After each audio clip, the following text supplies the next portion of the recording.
c'est l'histoire du rêve démesuré d'un milliardaire, l'histoire d'un avion d'une taille encore jamais vue. Aujourd'hui, nous revenons sur le Hercule, l'avion le plus ambitieux jamais conçu par Howard Hughes.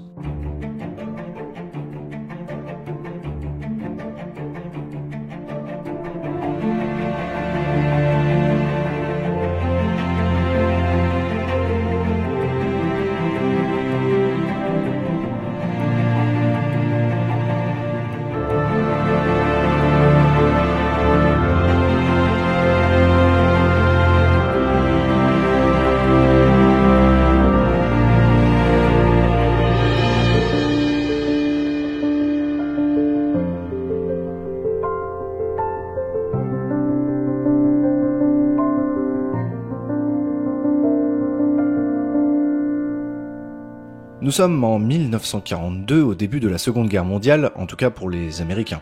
Cela fait à peine un an que les États-Unis sont entrés dans cette guerre qui se déroule loin du territoire américain. Pour rejoindre les théâtres d'opération en Europe et y amener les troupes et le matériel, l'armée américaine affrète une flotte de navires, mais très vite, à l'instar des navires britanniques, ils se retrouvent à la merci des terribles sous-marins allemands U-boat. Entre janvier et août 1942, les Allemands avaient coulé 681 bateaux alliés dans l'Atlantique, en 7 mois. Il est temps de réagir. Dès 1942, on commence la production des Liberty Ships. Ces bateaux cargo sont produits en masse dans les chantiers navals aux États-Unis. Il faut dire que ces bateaux sont très simples dans leur conception et assez peu chers à faire. En 4 ans, on en construit près de 3000. Il faut imaginer une cadence de production totalement folle, notamment grâce à la méthode d'assemblage et les ressources humaines sur place. Les hommes étant tous partis en guerre, ce sont les femmes qui se mettent au travail pour construire les segments et les assembler ensuite. Au départ construit en plus de 200 jours, un bateau finira par sortir d'usine tous les 40 jours en moyenne. Le record de vitesse de construction revient au Robert Perry, construit en 4 jours, 15 heures et 30 minutes seulement. Cette cadence infernale ne s'explique pas seulement par la quantité d'hommes et de matériel à transporter en Europe, mais aussi à la vulnérabilité de ces bateaux. Les terrifiants sous-marins U-boat allemands prennent un malin plaisir à dégommer tout bateau allié croisant dans l'Atlantique, et les Liberty Ships représentent des cibles de choix. En plus de ça, la vitesse de production oblige d'engager du personnel pas très qualifié, disons-le, et les bateaux sont assemblés parfois sommairement ou avec des techniques pas tout à fait maîtrisées. Certains Liberty Ships se mettent alors à se fissurer au niveau de la coque, ou à carrément couler tout seul. Pendant ce temps, dans le ciel de l'Atlantique, en 1942, c'est beaucoup plus calme. En complément des Liberty Ships, l'armée américaine émet l'idée d'utiliser des avions cargo pour transporter les hommes, les blindés, les munitions et autres matériels nécessaires pour la guerre. L'idée naît dans l'esprit de Henry Kaiser, qui est justement à l'origine de la conception et la construction des Liberty Ships avec sa compagnie Kaiser Shipyards. Il possède également Kaiser Aluminium, une ressource alors stratégique puisque l'aluminium est un composant léger et particulièrement utile, par exemple dans l'aviation. Il veut construire une flotte de 5000 paquebots volants.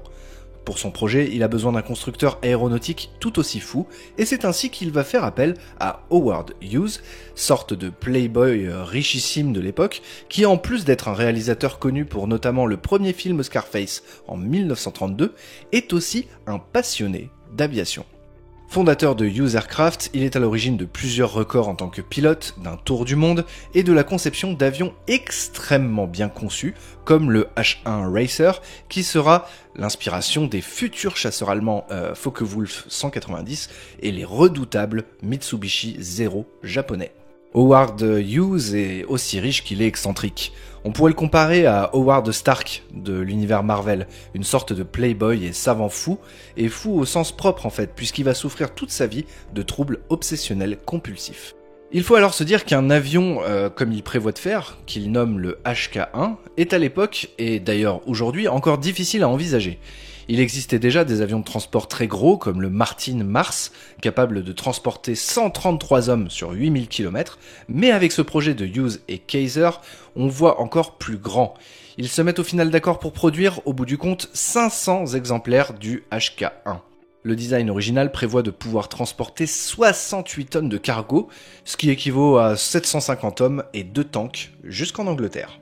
Les dimensions, près de 100 mètres d'envergure, près de 70 mètres de long et près de 25 mètres de haut, sont tout bonnement incroyables pour l'époque. Pour propulser cette gigantesque masse, le HK-1 est doté de 8 moteurs à hélice de 3000 chevaux chacun. Enfin, au vu de la taille et la masse de ce mastodonte, il est conçu comme un hydravion et peut donc flotter.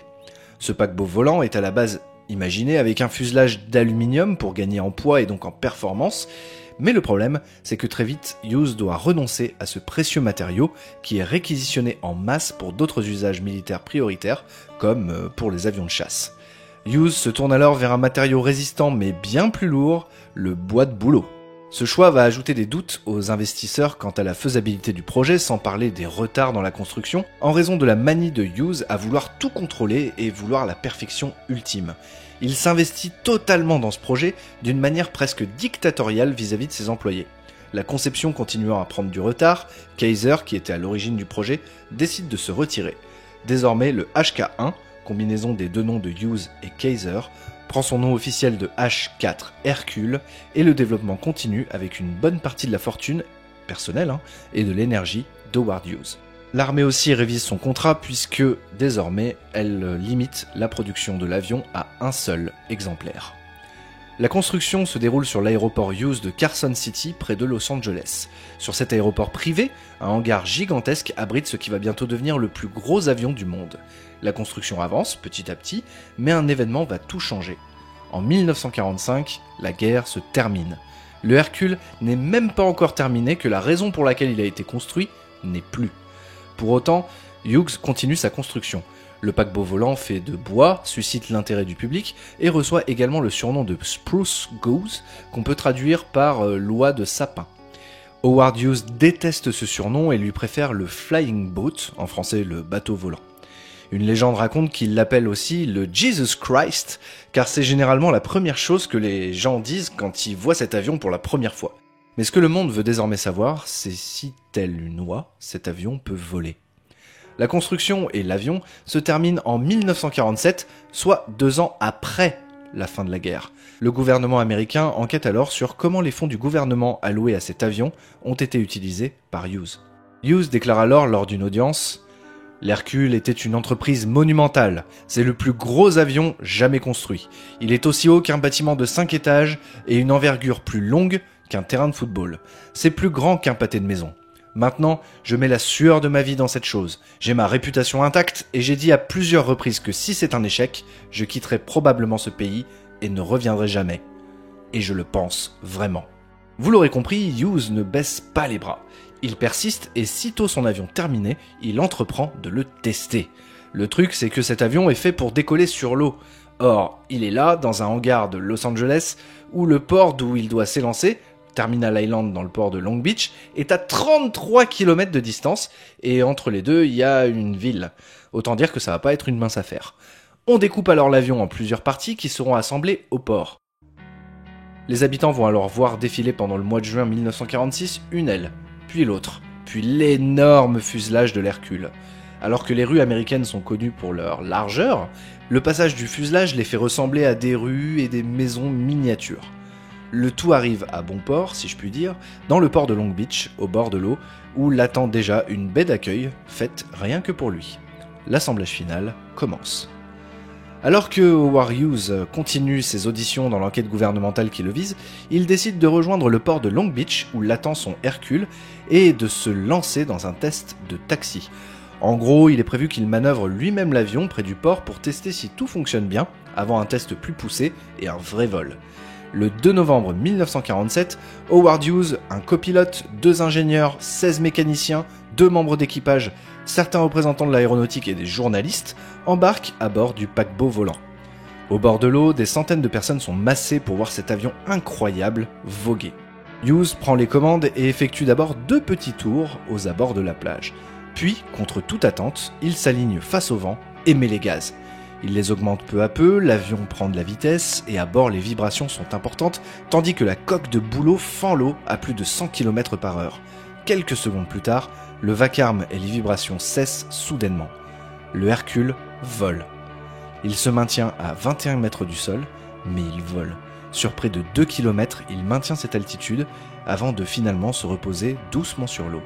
Howard Hughes a gagné son pari et a montré au monde que cet avion peut voler. Où le pouvait-il vraiment ?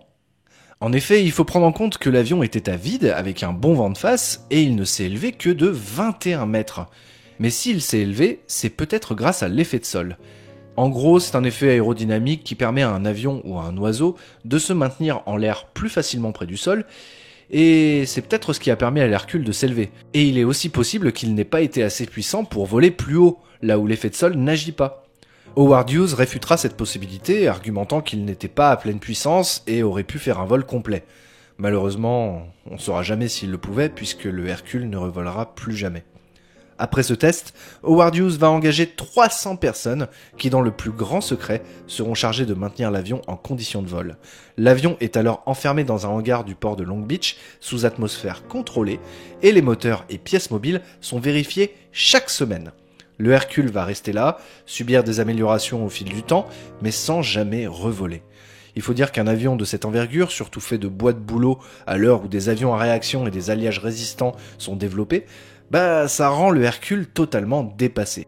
Pendant près de 30 ans, l'avion sera maintenu en condition de vol dans ce hangar tandis que Howard Hughes sombre peu à peu dans la folie. Il s'éteint le 5 avril 1976. Après sa mort, le Hercule est exposé au grand jour sur le port, la propriété de l'avion revenant au gouvernement américain, puisqu'ils avaient financé l'avion en majorité. En 1980, le Hercule est acquis par l'Aéroclub de Californie du Sud, qui décide de l'exposer sous un dôme géodésique gigantesque sur le port de Long Beach. Dans le dôme, l'avion reposait entouré d'hommages à son créateur excentrique. En 1992, suite au rachat de cette partie du port par Disney, l'avion est acquis par le musée d'aviation d'Evergreen à McKinnville, dans l'Oregon, à plus de 1300 km de là. L'avion effectue alors son dernier voyage, d'une durée de 138 jours, où il voyage successivement par bateau, par train et par camion. Il y repose depuis lors aux côtés d'un Douglas DC-4. Juste pour l'échelle, je vous montre. Même s'il naquit 2 ans après une guerre pour laquelle il était conçu et ne fit qu'un saut de puce, le H-4 Hercule, ou Spruce Goose, reste aujourd'hui plus grand en hauteur que n'importe quel avion moderne. Il a une plus grande envergure que l'A380 ou même l'Antonov 225 Miria, qui ont en revanche un fuselage plus long. Un avion transporteur stratosphérique, le Stratolaunch, a détrôné récemment le Hercule justement sur l'envergure. Au final, le Hercule, 71 ans après sa construction, reste encore aujourd'hui l'avion le plus haut jamais construit. Et il était en bois. Et il a volé. Il est l'exemple criant de la folie et l'excentricité qu'un milliardaire peut mettre dans un projet qui au final finit dans un musée avec comme seule heure de gloire d'avoir fait un petit bond. L'Hercule n'est pas une exception, puisque c'est déjà arrivé dans le passé et ça arrivera encore dans le futur. C'est le problème, justement, de l'innovation et du progrès. Howard Hughes lèguera tout de même son nom à une formidable entreprise d'aviation et de spatiale, puisque Hughes aura notamment contribué à la création des sondes Pioneer, Surveyor et Galileo. Quant au hangar où a été construit le Hercule, il existe encore. L'aéroport Hughes est désormais un quartier d'habitation, Playa Vista. Le hangar du Hercule a notamment été utilisé comme décor de cinéma, pour Titanic notamment, et en face de ce hangar, désormais, se tient d'ailleurs le YouTube Space de Los Angeles. Voilà, c'était juste pour l'anecdote.